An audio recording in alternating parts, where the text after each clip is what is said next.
Jordan, you have been so you're in the CPA world. How did you get started with that? What drew you to want to get involved in numbers so much? So I actually didn't really know what a CPA was originally. When I graduated high school, I went off to UT, and I was a natural sciences major. My mother wanted me to be a doctor, so after failing chemistry twice and coming back home with my tail tucked between my legs, I worked for a former CPA who became a real estate developer, and he built pretty much a whole subdivision. It was my job to go and do the make-readies and mow the yards. And so he kind of took me under his wing and encouraged me to get my accounting degree. And so I go to the community college. I sign up for accounting. It's seventh grade algebra, which I could do, and I got super into it. I talked all my friends into changing their majors into accounting. And so eventually I graduated. I started working in public accounting in 2008, so July will be my 15th year. Wow. And when I passed the CPA exam, my old mentor came to the swearing-in ceremony, so that was quite an honor. But yeah, it's a great job. I love it. And if you know anybody that might be interested in accounting, we are desperate for more accountants, so Right. there's Real a lot quick, of opportunity. You said you convinced all of your friends Yeah. to become accounting I majors? caught that Oh, too. yeah. Tell Yeah. me a little bit more about that. Yeah, persuasive speaker. We all just came, we went off. We all failed. We all came back. And, we're just growing up, and one of them was going to join the railroad, and I talked him out of that, so he got his accounting degree. Now he's an IRS agent, believe it or not. Oh, he went so- to the dark Yeah, side. he's Man a on the Sith. inside. Yeah. He's a Sith, I like right? that. I like that. So, Not that there's anything wrong with Yeah. that, okay, IRS people, but whatever. yeah. They're just like everybody else, but, Yeah. they're scarier. Yeah. And then, I have, so two of them became CPAs, and another one did not, but she's doing all right. So, but What yeah, did she become? I think a nursing home administrator. Oh, okay. So, Okay. but she was kind of the boss of the group, so it made sense that she would go on to be So do you love what you do? I mean, you love the numbers thing? I do. It's a lot of fun. It's not boring. There's always something new and different. There's new challenges. There's a lot of problem solving. One of the things that a former partner had taught me was happiness is a zero balance. So if you've got both sides of the equation worked out, it zeroes out. And so when you hit zero, you're reconciled. It's just a great feeling. My wife would not agree with that, though. So- She's like, happiness is like a, $50,000 balance. Positive balance. Well, in terms So of in accounting, I know exactly what he's talking about, and mine never reconciles. So, Oh, it you're would be talking about. I couldn't Yeah. imagine the emotion I Oh. would feel when it actually reconciled.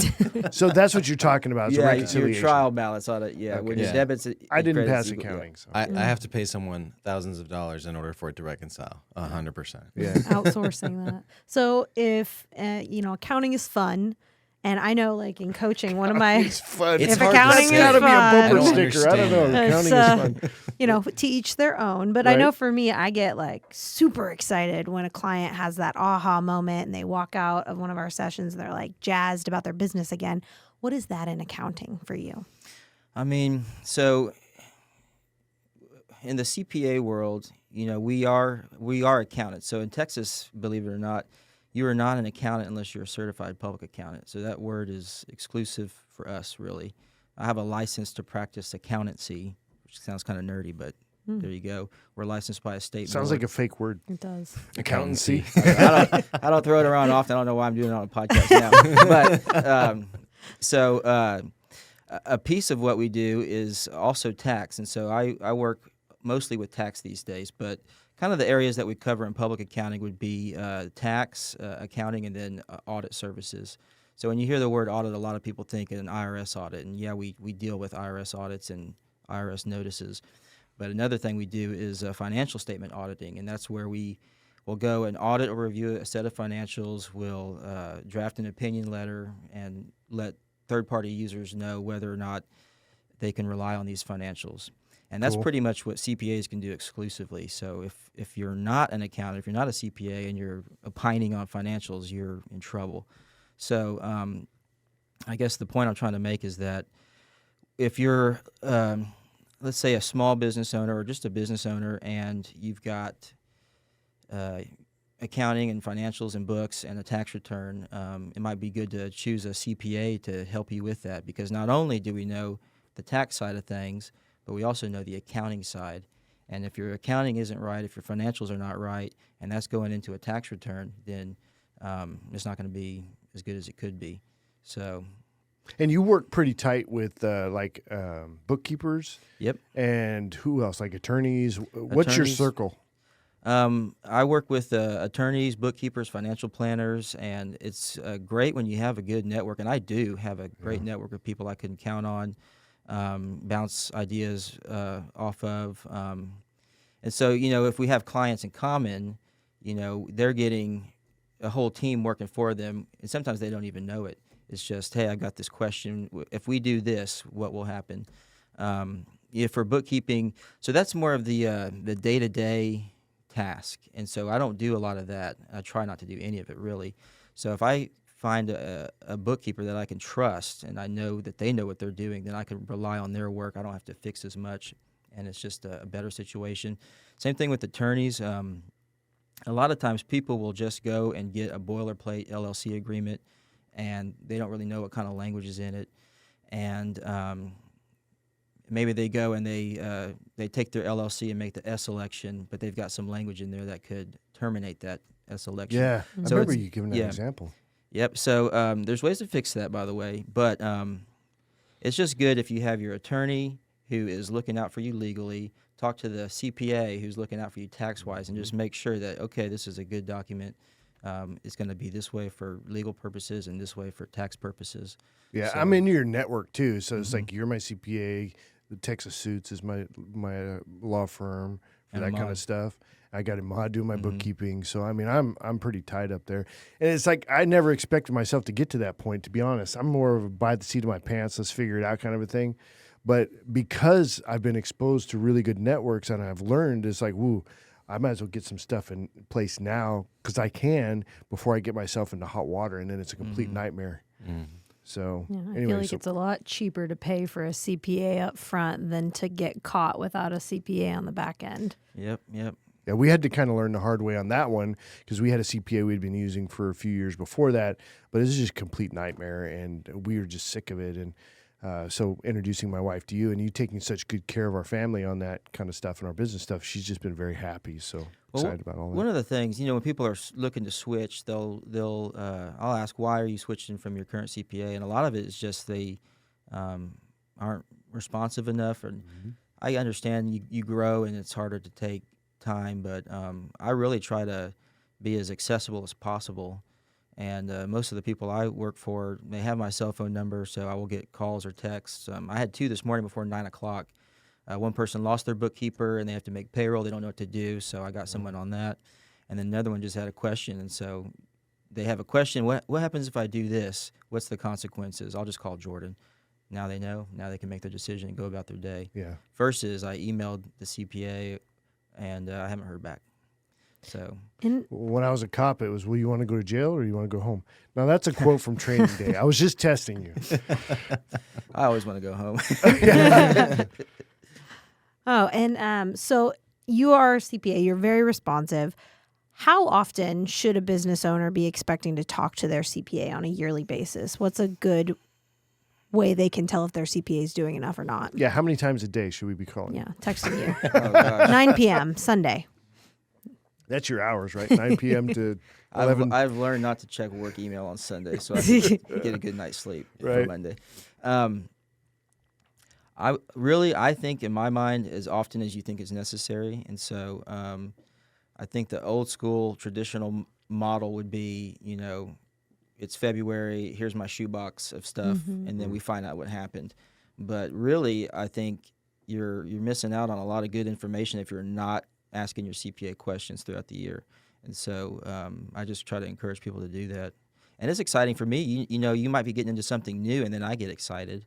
And especially if I'm doing your work and if I'm putting my name on your work, then I kind of think I care about it a little bit more than you guys do even. So I mean, One of the things that stood out too when we had a conversation about that flow of process. So, like our previous CPA, they do something, and there was something that was missed. Right, she didn't file for an extension, so then we had to then ask the IRS to forgive us that we missed that extension, which I guess you can do one time, which you told me about. But you guys have like checks and balances within your organization to make sure that stuff that like that doesn't happen. So I think that's a really, really good point with being a firm. mm-hmm. Yeah, and so the firm itself, Lowry Powell, Stevens and Mangum, or LPSM for short, we're a medium-sized firm here in San Antonio, and I mean, if I don't know the answer to something, there's so many people I can ask and bounce ideas off of, or if I have if I think this plan will work, I can go talk to a partner and find out, yeah, that'll work, or no, you didn't consider this, and so it's just an incredible amount of resources. So I'm very fortunate to be there. I've learned so much. I started with them in 2017 after moving to San Antonio. So, it just really depends. So much depends on who you go with, who's your point of contact, who's your CPA, and then what firm are they with. Sure. So what really lights you up on the CPA world? I mean, what are you most excited about dealing with client-wise, like industry or focus? If you could pick a dream client. Yeah.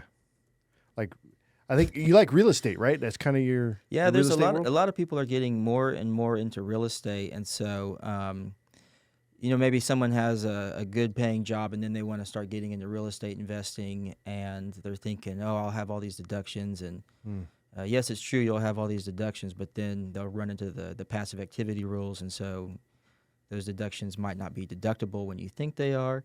And so a lot of it's just kind of walking them through the process, explaining it to them, and then they kind of understand what they're getting into, and so there's not any disappointments or surprises. It's they know, and if they have questions or if they forget, they can always reach out and we could talk about it some more. So just really, I guess, believe it or not, I like to talk. So if you get me on the phone and we get onto a topic, I'll. Well, if you're passionate about it, right? Yep. So. Are you a Star Wars or a Trekkie? I would probably have to say, if I had to pick one, Star Wars. Really, that's good. So why is that? What about you, Doug? What is that? Star Wars all day. Yeah. So I was just curious. Trekkies aren't they're kind of goofy now compared to the Star Wars clan. But what about you? Oh, I mean, Star Wars, but I probably wouldn't put myself in either or category, to be honest. Like, I mean, She's I too grew cool up for on that. the 4, 5, 6s, not the 1, 2, 3s, and so that's basically where I'm I was at. just curious. Really, it was how you answered the question I was most interested in. If you're like, oh, dude, I'm all about Star Oh, Wars, yeah, man. then you can Did really you see tell. the new whatever coming out? That's what I was looking for. But no, I guess Well, not. Star Wars is more like it's kind of like a Western, like a space Western, it seems like, but. Yeah, the Mandalorian especially, right? Yeah, that all makes those, sense. yeah. I Mhm. mean, that's definitely straight out of Western style. I like it. I fell like- asleep during The Mandalorian, y'all. Huh? How dare you? You did what? I fell asleep. It was long. The movies are too long now. That's just rude. I have children. I can't. That is rude. You I just don't had know. Yeah, Was I just had a kid, so I'm in the depths of sleep deprivation. But the Yeah. movies are too long now. Make them an hour and a half. That's fair. Yeah. You guys Yeah, such all the kids, superhero dude. movies are like 2.5 The hours. Avatar movie was 3 hours. I know this is not a movie podcast, but like 3 hours? We left halfway through. You got to have them 90 minutes long. The kid movies are my favorite because it's 90 minutes. There's like a conflict. There's a climax. There's a resolution. It's a happy ending. The music's good. I get the adult jokes that they sneak in there. Yeah, So I I'm love like- that too. It's like, that's what I watch, Dude, me and my kids watched Twins the other day. It's PG. Oh, that's It's a PG. great one. Yeah, like Arnold Schwarzenegger, Yeah. Danny Yeah, DeVito. yeah. We watched Twins yesterday. On and Netflix too, He right? opens up a magazine and he like seeing a woman for the first time, but it shows it. I'm like, this Oh. is like 20 years ago PG. It's a little Yes. different. Okay. Oh. HBO PG. Smokey and the Bandit, also PG. I watched that Yeah. not long ago. I was like, okay, this is not This is PG. not PG anymore. This is like PG-13 at least. Yeah, exactly. There were some words in Back to the Future that my daughter picked up on. Mhm. She was like, and I was kind of like, Yeah, and they Like, had oh. sex scenes and everything, Yeah. and I was like, oh, dang, PG is different or was Well, different have you back then. really listened to the lyrics of some of the 70s and 80s music that we Oh, thought yeah. was so cool? And we're like, oh, Yeah. all right, shh your ears. You know what I mean? It's like, Yeah. All right, Jordan, if folks want to get in touch with you, how do they do that? I guess you can email me at jordanj@mysacpa.com would be the best way. I guess I shouldn't give my cell phone out on a No, you podcast. probably don't do that. But what about your office? Do you guys have an office number? Or? I would rather get emails. I mean, I'm of the generation where All right. please don't leave me a voicemail. I'm sorry. Yeah, I'm with you on that.